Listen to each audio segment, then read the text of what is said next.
nodig het.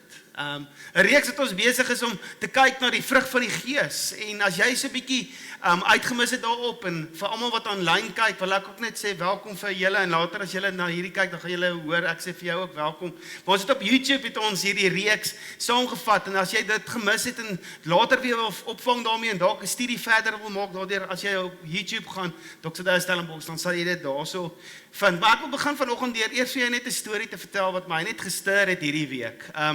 Daar kom 'n jong man na my toe en hy maak met my afspraak, en ek en hy gaan kuier, en hy praat net met my oor sy moedeloosheid in sy huisgesin. Dit stoei daar so tussen hom en vroukie, en ons 'n klomp goeters, en daar's nou nog 'n babietjie ingegooi in die mix, in vars babietjie, en dit is nou triekie, né? En hy vra vir my die vraag, JT, ek weet nie of ek 'n goeie leier is nie, is ek 'n goeie leier? Ek weet nie hoe vat ek hierdie situasie, jy kan nou sien, hierdie ou het heeltemal perspektief verloor, hy is net moeg. En ons het gesels daarso, en ek het hom encourage, en jy sal nie glo nie, wat ek net beleef het, ek bel hom donderdag, en hy sê, JT, jy verstaan nie, dinge is heeltemal anders. Dit is asof ek maandag na ek en jy gepraat het, en ek hierdie dinge in die lig gebring het. Asof daar net 'n change is. Daar's net 'n verandering in my huis. En terwyl hy dit vir my sê, te beleef ek net, dit is die krag van community. Dit is die krag van waar gelowiges na mekaar toe kan draai en sê, kom gee vir my perspektief, kom bid saam met my. Want ek het nie baie raad van hom gehad nie. Ek weet wat hy kan doen, maar mens praat met 'n ou daarso in daai situasie sê, "Right, chom, jy hoor hom net uit." En ek sê net vir hom, "Kan ek saam met jou bid?" En net die effek wat dit gehad het, geestelik, omdat daai ou net verantwoordelikheid gevat het, al het hy nie al die antwoorde gehad in daai stadium nie, hy net gesê, Here, wat is u opinie? Wat is u waarheid in hierdie situasie? En ek kan dit nie nou vir my vrou gaan sê nie, want daar's bietjie wrywing, maar daar het net iets losgekom, en hy sê vir my, dit is as hy glo, dit is omdat ek met jou gesels het, omdat daar community is, en dit is iets wat my net laat dink het, Here, dankie, vir julle, dankie vir ons, dankie vir die mense om ons, dankie vir die mense in ons selfgroepe, dankie vir die mense wat ons na toe kan draai en sê, hoorie, dis wat aangaan in my lewe, en bid saam met my. Ek wil net dit uitkry, in die lig kry, sodat die Here se waarheid daaroor kan wees, en ek wil dit net met jou share vanoggend, want ek dink baie keer dink ons oor community en selfgroepe en mense om ons en so aan, wat is die effek daarvan, en ek het hierdie week net gesien hoe dit 'n man se lewe aan mekaar hou. En dis een van 'n klomp stories. En ek wil regtig vir jou sê, as jy op 'n plek is net waar jy sê, hoorie, maar ek wil graag daai ook beleef. Ons wil jou graag inskakel so in community in, want ons is nie gemaak om die lewe alleen te doen nie. Ons kan nie alles self uitfigure nie. Partykeer dink ons kan. Ons kan nie. En teenoor gaan jy vir iemand weer iets beteken, soos wat jy besig is om vir hulle iets oor te dra en perspektief te kom gee, en ander kere gaan hulle weer vir jou kom, en dit is wat die woord ons leer, yster slyp yster, en so vorm vriende mekaar. En ek wil jy net so daai storie vertel, want dit het my net inspire hierdie week. Nou, dit is juist dit wat die wêreld nodig het. Mense wat op 'n plek is, wat hulle sê, hoorie, ek het nie alles uitgefigure nie, ek is eerlik daaroor, maar ek weet waar my bron van lewe lê op die einde van die dag. Ons is in hierdie reeks besig om te kyk na die vrug van die Gees, en wat ons in die eerste week vir ons self gesê het, is dat wat die wêreld nodig het, is volwasse Christene, mense wat in verhouding met Jesus staan, wat genuine volwasse is, nie mense wat super spiritual of godsdienstig is, en window dress, en alles like fine. Ek meen, as jy hulle Instagram page volg, dan is dit net soos half, ek hoor Instagram raak nou uit, maar in die case, dis waar ek is, okay? Dan lyk alles net hankie-dorie. Dit is nie wat ons wêreld nodig nie. Ons wêreld het mans en vroue soos ek en jy nodig, wat eerlik is, en wat die Here volg, en totaal en al oorgee aan Jesus, en sê, Here, kom vorm my, om in hierdie wêreld te funksioneer, soos wat U wil is. En ek dink dit is wat die wêreld nodig het. Dit gaan hierdie wêreld omkeer, as Christene, mense wat sê ek is 'n Christen, wat sê ek volg Jesus met my hele lewe, en ek leef dit ten volle uit. Ek volg hom, en ek probeer nie 'n klomp goeders doen nie, ek probeer nie super spiritual wees of godsdienstig wees nie. Ek laat toe dat die Heilige Gees deur my vorm. So, Hier's die ding, en ek ken jy nie nou netwendig verskriklik goed nie, hier's 'n paar in 'n DVD wat ek goed ken en so, maar ek sal nie vir jou kyk vanoggend. Maar hier's die ding wat ek weet van jou. Jy ken jouself die heel beste van almal in hierdie wêreld. En jou ma, sy ken jou ook baie goed, okay? Jy ken jouself die heel beste, en jy weet ook wat is die beste vir jou.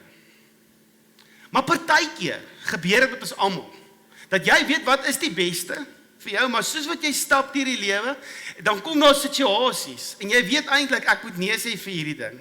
Maar dis asof, ek weet nie of dit net met my gebeur, of dit al met jou ook gebeur het nie, maar dan kry jy jouself, dat jy ja sê vir daai ding, jy weet eintlik wat gaan gebeur, maar jy sê nog steeds ja vir daai ding, jy gaan teen die beste, wat vir jou die beste is, die beste raad, gaan jy teen dit, en dan gebeur die volgende met ons, dan is jy so half verras as dinge nie uitgewerk het, soos wat jy gedink het, of gehoop het dit moet nie. Jy het geweet as ek hierdie besluit maak, dan gaan ek in die moeilikheid kom, en as dit gebeur, ek het dit nie gesien kom nie. Dis so half asof ons vir onsself jok. Dis so half of ons op 'n plek is wat ons so half hoop dinge gaan beter gaan. En dan kom jy op 'n plek waar jy sê, okay, nee, ek gaan nou verander, ek gaan nou die dingetjies anders te begin doen. En dan kry jy dit nie noodwendig reg nie. En wat ek al agtergekom het, as dit kom by getrou lewe, om 'n getroue mens te wees, beteken, weet ek doen dit wat die beste is vir die mense om my. Maar as ek dan die beste vir die mense om my doen, en dit is getrouheid, ek is getrou in my verhoudings, ek is getrou by die werk en so voorts, maar ek doen nie wat die beste is vir my nie, want ek is vasgevang in hierdie versoekings, dan is ek en jy eintlik al ontrou aan onsself. As dit kom by die woord van getrouheid, is dit waar ons is, en Paulus skryf so 'n bietjie daaroor. Hy sê op 'n stadium in Romeine 7 vers 15, dan sê hy die volgende wat hy eintlik so 'n bietjie inspreek in hierdie situasie. En hy sê, ek verstaan my eie doen en late glad nie. Klink dit bekend?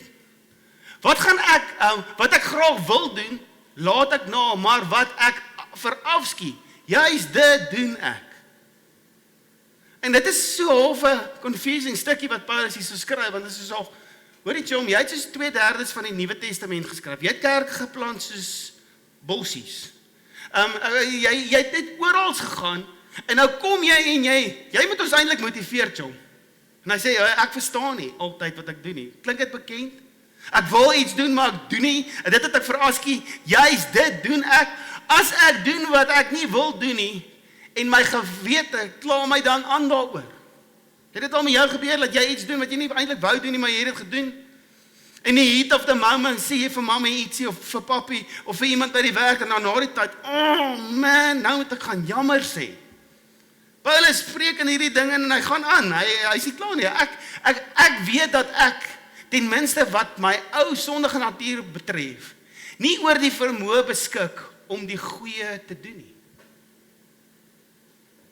Ek kan nie hierdie goeie dinge doen nie, en my begeertes, ek het 'n begeerte tot die goeie daar, maar ek kry dit nie uitgevoer nie. Die slegte wat ek nie wil doen nie, dit doen ek.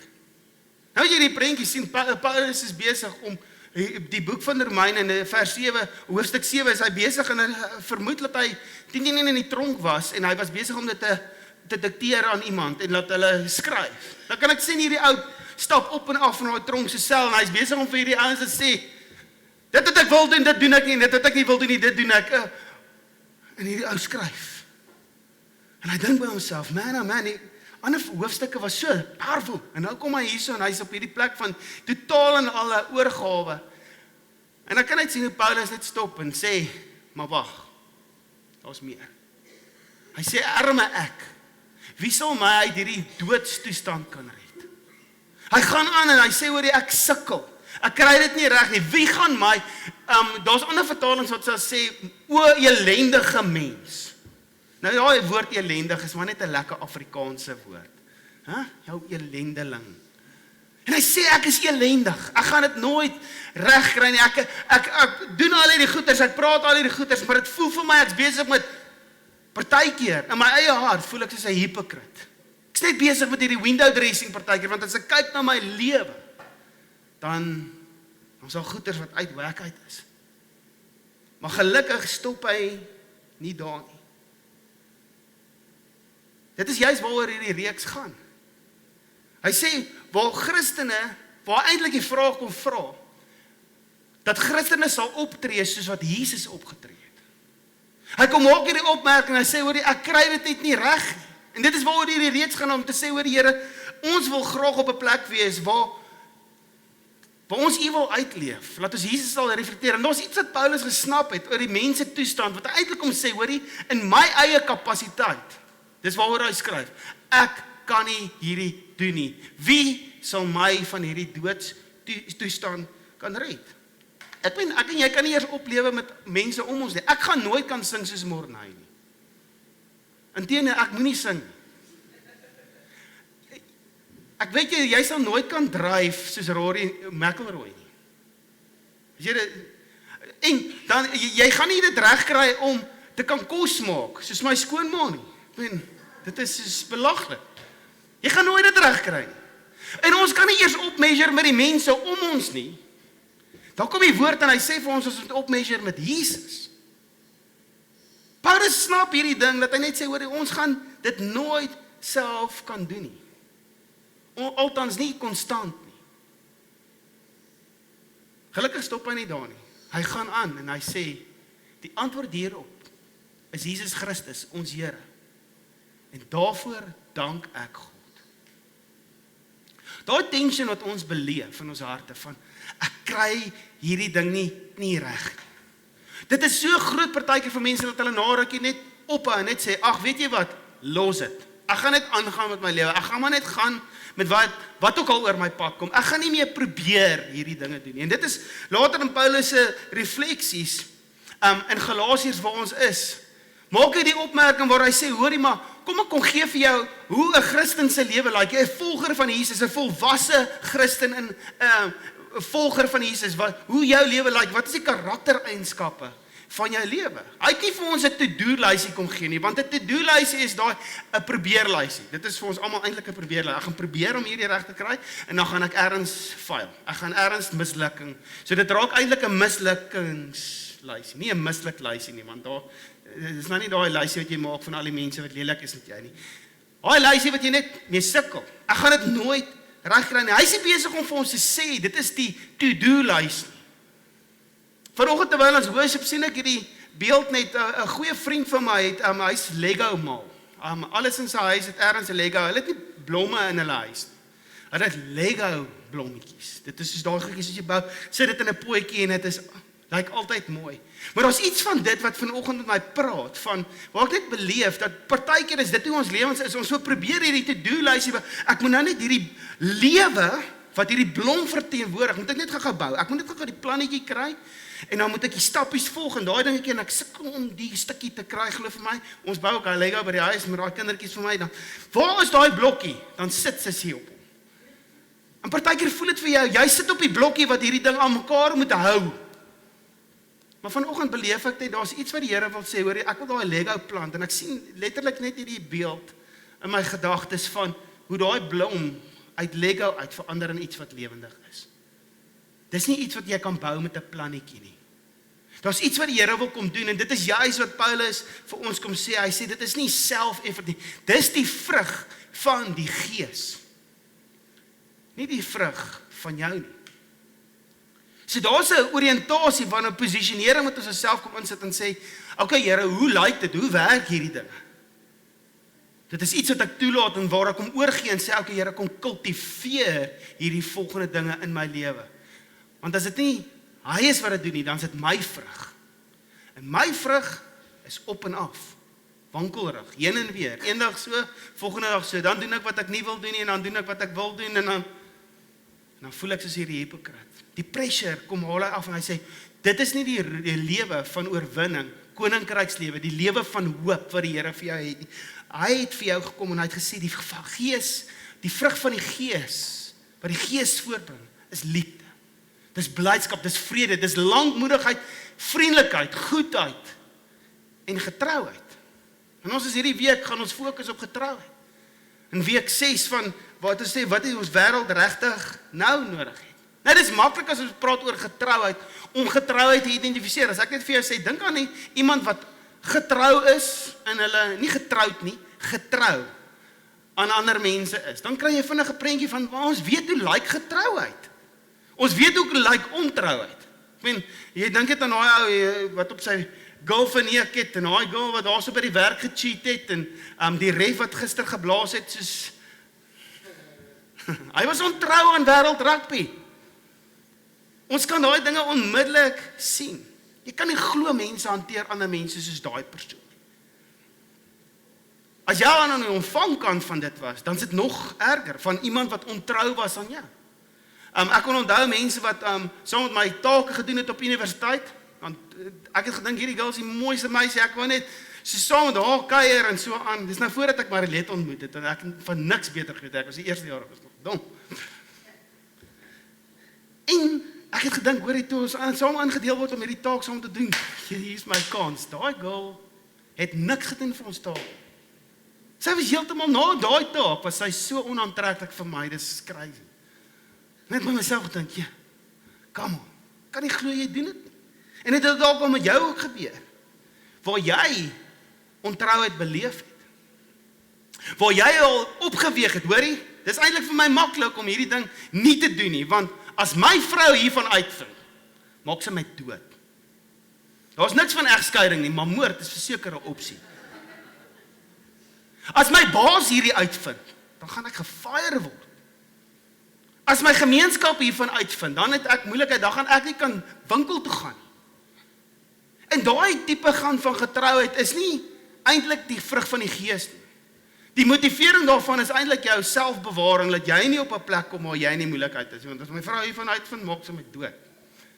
So dit is nie die vrug van die gees daar, my motivering lê eintlik om myself te beskerm. Dit is nie wat hy van praat hier nie.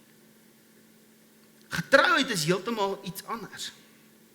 Getrouheid is wat hy hiervan praat, is om getrou te lewe, binne in die identiteit wat Christus vir jou kom gee.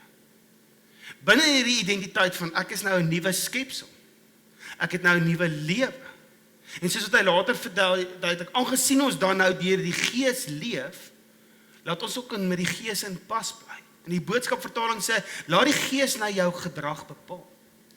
Getrouheid in hierdie konteks sê, hoorie maar, ek is wat ek is, en ek leef wat ek sê ek leef. Ek's 'n volger van Jesus, so getrouheid sê, ek volg vir Jesus. Die vrug van die Gees is om getrou te wees aan Jesus. En hoe lyk dit vir ons? Wel, 'n kort antwoord is, ons volg vir Jesus in die evangelies. As jy na Jesus se lewe gaan kyk, hoe hy net getrou was, vra jy self die vraag, okay, soos wat jy lees, hoe het Jesus sy getrouheid net aan sy identiteit kom openbaar in hierdie situasie? Hoe het hy sy getrouheid aan sy roeping kom openbaar aan hierdie situasie? Hoe het hy sy getrouheid aan mense kom openbaar? Dit is 'n lekker studie as jy net daarna gaan kyk, want Jesus het vir ons kom wys hoe dit lyk. En Jesus is getrou ten spyte van die mense wat hom gedrop het, in een van die moeilikste tye van sy aardse lewe, waar as jy bloed sweet.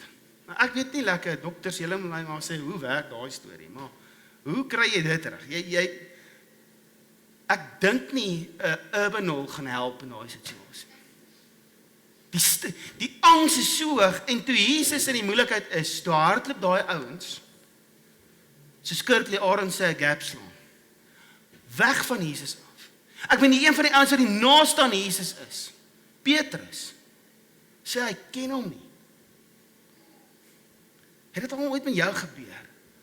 Laat iemand waar jy hoor, openbaar in die publiek sê, ek ken daai ou glad nie, ek ken daai vrou glad nie, hulle is, ja, hulle is weird. Hierso beleef Jesus hierdie ding. Jesus gaan deur hierdie hele ding met al die ouens wat hom net gelos het, en toe Jesus uit die dood uit opstaan en die ouens net daar by die strand by mekaar maak, wat doen hy? Sê vir hulle, julle stouters, ek is so teleurgesteld in julle swakkelinge, ek het gedink ek kan julle vertrou met hierdie goeters. Nee, dis nie wat hy doen nie. Hy sê vir hulle, ek gaan nie 'n nuwe span kies nie. Ek gaan nie my dream team, julle is my dream team. Julle is die ouens wat ek gekies het, om saam met my hierdie pad te stap, en ek gaan nou al die verantwoordelikheid wat ek mee besig was, gaan ek vir julle gee. En Petrus, jy gaan die leier wees van al hierdie ouens. Die ou wat Jesus die grootste skade gemaak het, buite die duiwel. En hy stel daai ouens aan. Want Jesus was getrou aan sy roeping. Jesus was getrou aan sy roeping wat sy Vader vir hom gee. Die mense wat die Here aan hom toe vertrou het. Jesus was getrou aan hulle.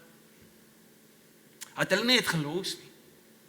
Jy sien, want Jesus het gaan en gesê, ek weet wat is my identiteit. En ek weet, toe hy daar instap en hierdie ouens is besig om te kruisig, toe bid hy al, Here, Vader, vergewe hierdie ouens wat hulle weet nie wat hulle doen nie.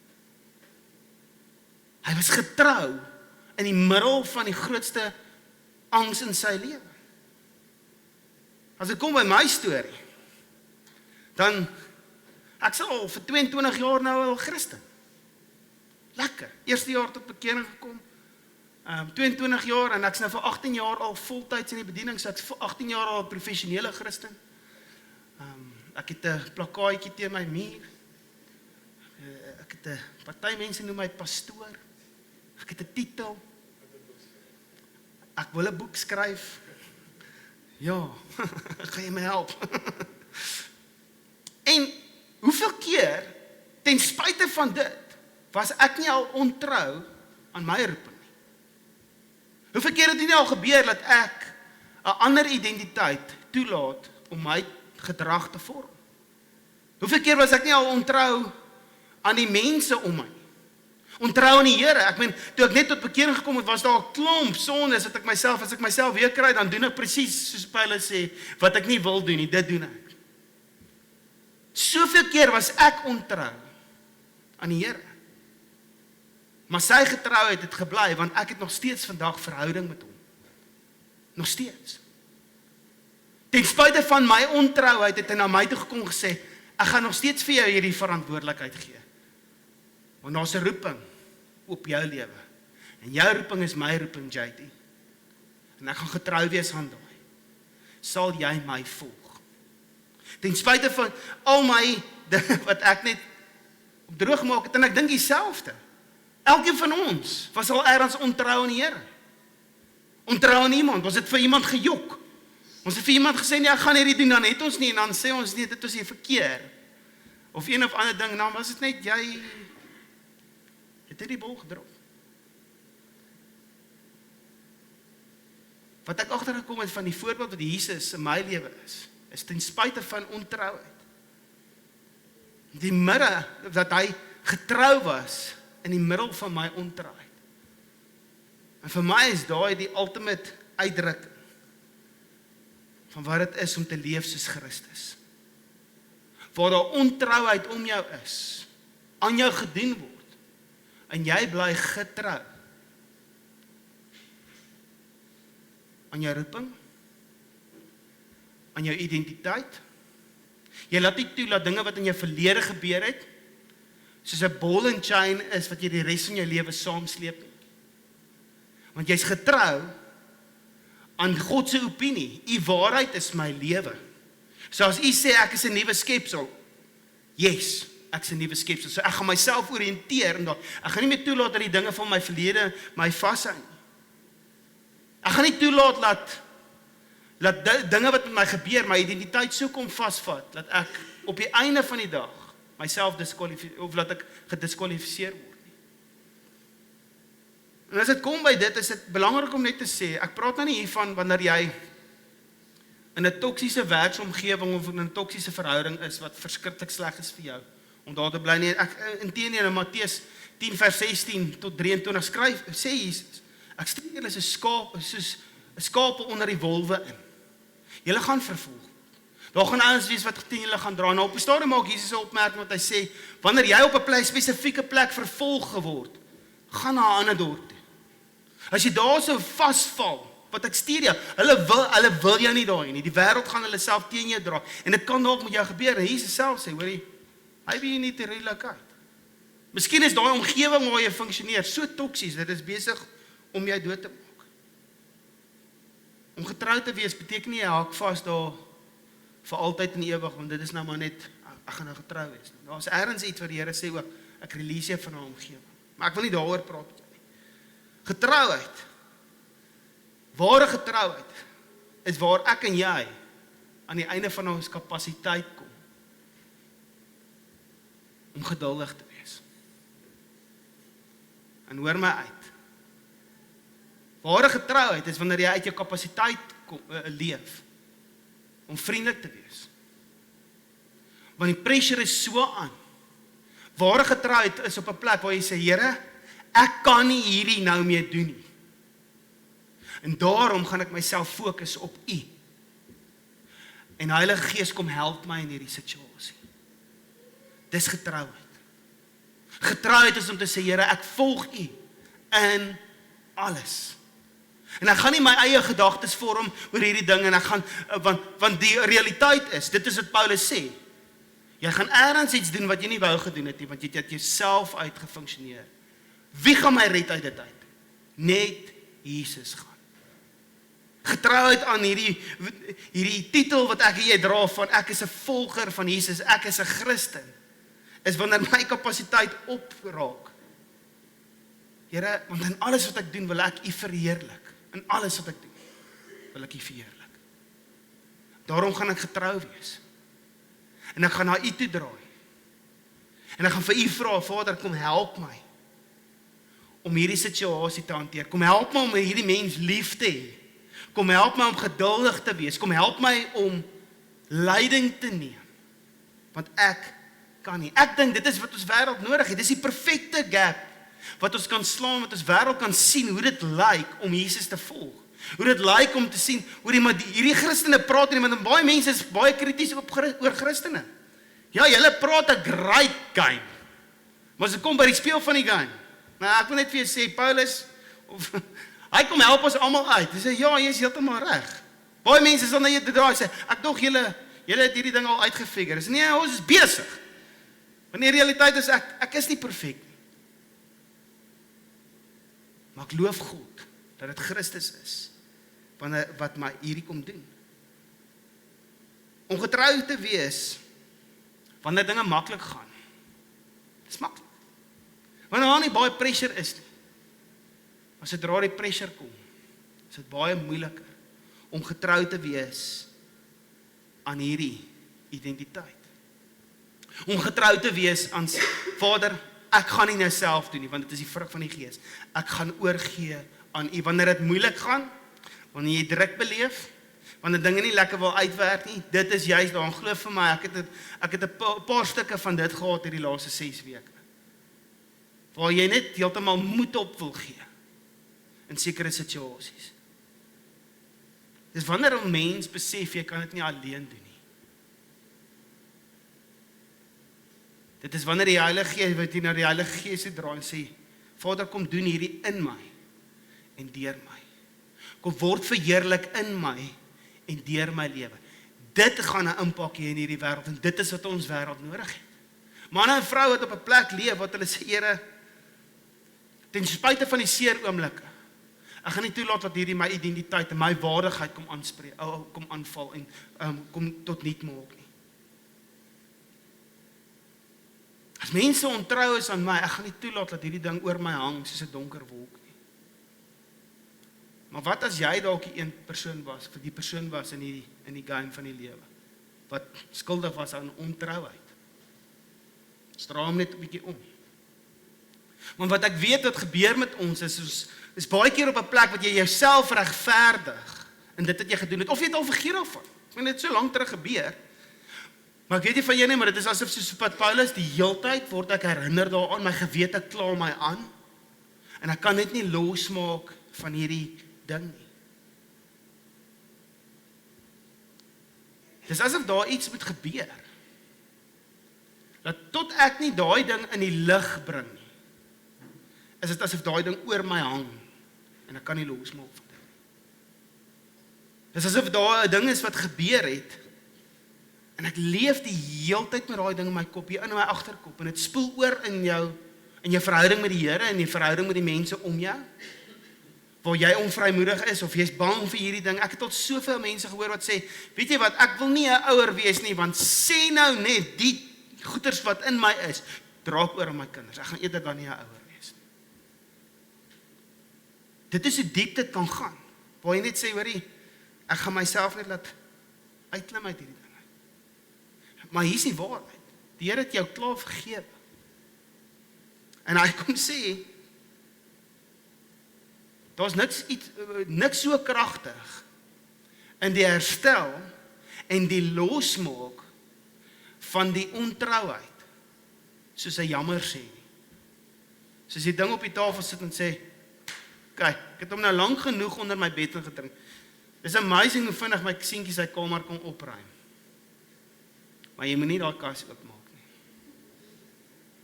Kamer is netjies. Jy moet nie daai kas oopmaak. Partykeer is dit so met ons lewens. En hoe die Here kom sê, okay, kom ons maak jou kas op en kom ons deel met hierdie goeders. Ons storie, julle ken vir Saggeus. Saggeus is 'n mannetjie klein. En Jesus is op pad deur sy dorp. En hy was die hooftollenaar. Nou as jy die hooftollenaar was, as jy nie net soos net 'n tollenaar, jy het 'n tollenaars gehad wat vir jou gewerk het. Jy sê half die direkteur van die streek. En almal het aan jou relate en jy het ook werk gedoen, maar jy het al daai ouens opgecheck en wat tollenaars gedoen het, hulle was self Jode gewees. En dit wat die Jode oor hulle gesê het is omdat jy ons verraai het. Jy was ontrou aan jou volk. Jy het gaan werk vir ons vyand. Vir wat? Om namens hulle die belasting in te vorder. En dan staan ons nou net so of 'n finder's fee of 'n admin fooitjie wat jy bygesit het. Ons almal verstaan daai. Admin fooi. Dink ons eintlik R300, maar dit kos nou R500, ons 'n admin fooi. Middelman. En so was hy 'n wel-of man en Jesus kom in hierdie dorp, mense het hom eintlik verafskiet, die local mense. En soos wat Jesus besig is om deur die dorp te gaan, het hy so begeerte gehad om met Jesus kontak te maak. Ons ken die storie, ons ken daai liedjie van kleuterskool. Hy klim in 'n boom en 'n willevye boom want hy wil graag vir Jesus sien. En toe Jesus daar kom, sê hy, hey, ek sien jou. It's weird, maar ek sien jou. Jy's 'n gesiene man in die dorp. En jy sit in 'n boom. Ek sien jou. Kan ek vandag by jou kom middagete eet? Ons het altyd gesing, hy het na sy huis toe gegaan vir tee. Niemand drink tee as jy na 'n tollenaar se huis toe gegaan het nie. Dit is die rykste dude in die dorp. En vir hulle was dit so belangrik dat as iemand by jou huis tuis gaan, dan stuur hy mense vooruit en sê, right boys. Dit is soos Suid-Afrikaners, hy haal nie eers iets uit die vrieskas uit en laat dit ontwaai en ons gaan nou braai nie. Hy sê vir daai mense, okay, daai lammetjie wat ons gebeer het vir volgende week, is nou tyd. Maak gou vir ons 'n paar choppies. Hier kom iemand by my huis, kuier. So ons weet, uit historiese konteks uit, dat dit 'n middagete was. En in daai kuiertjie, saam met Jesus, gebeur die volgende. Saggeus sê vir Jesus, Jesus, ek gaan die helfte iets by my huis kom kuier. En net in daai gesprek het verander, het sy hart verander, dat hy gesê het, hoorie, ek besef, ek was ontrou. En aan al die mense wat arm is, ek gaan die helfte van my besittings afstaan en vir die armes gee. En dan maak hy baie spesifieke opmerking wat hy sê, en dan almal aan wie ek ontrou was. Met ander woorde, hy sê eintlik, almal wat ek deur want die wet is daar van belasting en so aan, maar enige iemand wat ek die wet gedra het om myself te bevoordeel en hulle te benadeel, aan hulle gaan ek 4 keer teruggee.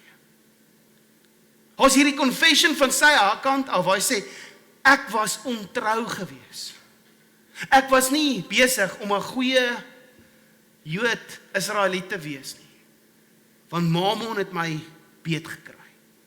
Krag, mag, status het my beet gekry.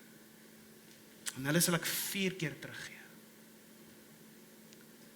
En Jesus se antwoord was op daai ou se erkenning van sy ontrouheid. Was die volgende.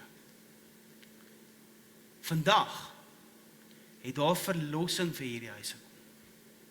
Want ook hy is 'n seun van Abraham. Ek kan net dink, Saggeus was al 'n paar keer tempel toe gewees, want hy's 'n Jood. Mens doen, at least 1 keer 'n jaar. Dalk 2 keer.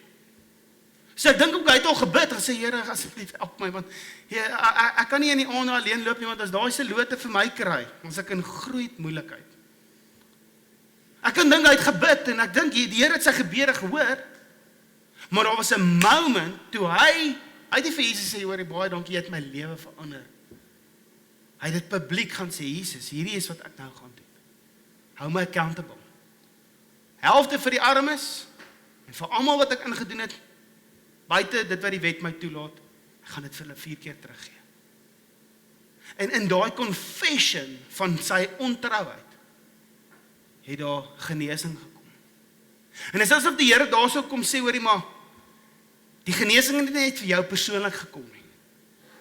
Kan jy dink, wat was die buzz in daai dorp, as die hooftollenaar na jou toe kom en sê, Richard, so ek het nou oor die laaste paar jaar, vir jou 'n spaarvarkie opgebou.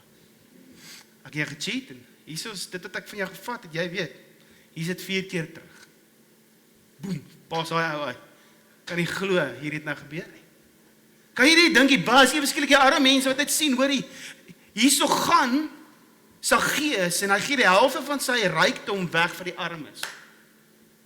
Daar moet 'n buzz wees. Almal weer af van. Het jy gehoor wat Saggeus doen? Ja, ek kan nie glo nie. Gaan sien sy telefoon, die ouens wat vir hom werk. Saggeus, wat doen jy? Ja, boys, kom ek vertel julle die storie. Wat se impak het dit gehad? En daai gemeenskap, die individue wat saam met hom stout was. Die mense wat aan die kortste eind getrek is, hoe die Here hulle kom herstel het. Omdat hy net bereid was om te sê, ek was verkeerd. En ek het jou skade gemaak. En ek wil vir jou sê, ek is vrek jammer. Daar's soveel genesing vir die individu, maar ook vir die gemeenskap in daai moment. En Jesus kom sê, die Gees, vrug van die Gees, is getrouheid. En waar daar ontrouheid was, is jy getrou om te gaan herstel. Is jy getrou om die ding op die tafel te sit en aan te spreek en te sê, ek is jammer. Ek was foutief. Ek was ontrou. Ek het gejok. Ek het gecheat. En jy doen dit nie om jouself te bewaar nie, want jy weet nie wat is die effek daarvan nie. Wat is die gevolge daarvan? Maar as jy bereid om net te sê, okay, ek sal die gevolge vat, want dit is meer belangrik vir my om getrou te wees aan die Here, as getrou te wees aan my. Die vrug van die Gees is getrouheid in ons wêreld. Het daai getrouheid nodig. Wat ons wêreld nodig het, is mans en vrouens, soos ek en jy. Wat sê Here, ek gaan getrou wees aan die volheid van u roeping op my lewe, aan die volheid van die identiteit wat ek sê, ek dra gaan in die volheid daarvan lewe. En miskien vanoggend, is daar iets in jou hart wat jy weet, ek is hier aan die ontvangkant van ontrouheid. En daar is dalk 'n challenge wat die Here nou jou te so vat en sê, hoorie maar, wees 'n leier, volg my, initieer jy die gesprek, om daai ding op die tafel te sit en dit uit te klaar. Is dalk moeilik, dit gaan dalk awkward wees, want ons almal wil mos in beheer wees van alles, so as ek nie kan die prentjie sien van hoe dit gaan uitwerk, dan los ek dit eerder. En Jesus wat Jesus sê, sy net getrou wees aan my, sy getrou wees aan my Gees, want dit is my Gees wat hierdie kom werk in jou hart. My Gees gaan vir jou die woorde gee wat jy nodig het. Dalk was jy die uitdeler van ontrouheid. En jy weet, daar is iets in jou hart dat jy net weet, man, ek weet dit is 10 jaar later, ek weet dit is 'n leeftyd. Maar ek weet hierdie ding draak die hele tyd saam met my, want ek weet, my gedagtes sê elke nou en dan. En weet jy wat is daai? Dit is nie net jou gedagtes nie, dit is die Heilige Gees wat besig is om vir jou te sê, hey, daar's soveel meer. Hey. Dink aan die storie van Saggeus, die impak van daai moment.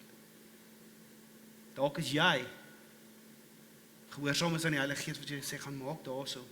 Gaan wees getrou in daai situasie, gaan erken jou ontrouheid. Bring dit daai geselfde genesingsimpak in jou wêreld.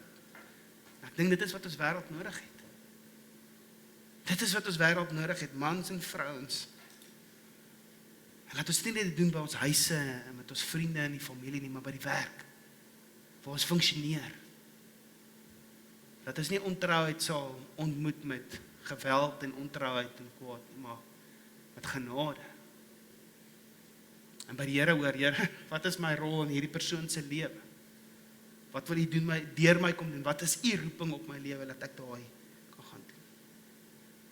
Wat ons wêreld nodig het en getraaid is. Minder goeders net in die kas indruk en dit deur toe maak. En dan 'n tou of 'n sokkie omdraai dat hy toe bly nie. Ons het minder van dit nodig. En ons het meer nodig om dit in die lig te bring. Want wat ons wel nodig het is mense wat lewe soos Christus. En Jesus Christus verteenwoordig. Volgende week, en ek dink jy wil volgende week mis nie, gaan ons aan met hierdie reeks, waar ons so 'n bietjie gesels oor hoe ek en jy net verder lewe in hierdie vrug van die Gees. En dit wat dit beteken om nie net geduldig te wees nie, maar die volheid te leef van al hierdie dinge. So ek nooi jy terug na volgende week, maar ek wil eers vir jou bid vanoggend. En ek weet, die Heilige Gees is nie nou besig met jou. Moenie dit gering ag nie, dit is die Heilige Gees, want wat wil hy doen? Hy wil net goed kom doen. Hy wil kom herstel bring, in jou en ander. Dis wat hy wil kom doen. En dit weet ek, dit is die Heilige Gees. Skuld kom nie van die Here af nie, maar oortuiging kom van die Here af. En dit is waarvoor ek vanoggend saam met jou wil bid. So kom ons bid saam vir al daai situasies. Vader, ons almal is op 'n plek waar ons dinge doen wat ons nie wil doen nie. Waar ons lewe in situasies waar ons optree soos wat ons nie wil optree nie. Waar ons totaal en al oor emosioneel reageer. En dan na die tyd met die gebakte patat sit. Vader, dankie dat U besig is om net vir ons te kom leer wat dit is om die vrug van die Gees te leef. Vader, ek kom bid vir elkeen van ons. Maar ons sit by die huis besig om na hierdie te kyk, soos wat ons vanoggend hier so sit. Vader, ek kom bid vir dit. Soos wat ons kom oorgee, Here, U weet in elkeen van ons lewens. Ons het U meer nodig in daai situasies waar ons menslike kapasiteit opraak. Het ons U nodig, U Gees nodig om ons te kom vul en vir ons te lei. Ek kom bid vir dit vanoggend, want wat ons wêreld nodig het, is mans en vrouens wat in die volheid van daai leef. Ek kom lei ons. En ek dink ek bid namens ons elkeen, Here, hier is my lewe. U weet wat daar aangaan. Kom blaas U waarheid in ons lewens in, sodat ons in die volheid van dit kan leef. Dankie dat hierdie nie 'n JT vrug of 'n mensvrug is nie, maar die vrug van die Gees. En dit is so teen ons normaal, want ons voel altyd ons moet doen. En U kom doen dit heeltemal anders, die teenoorgestelde is, U kom doen dit in ons. Al wat ons moet doen is plek maak vir U. Kom lei ons in dit, Vader. In Jesus naam bid ons.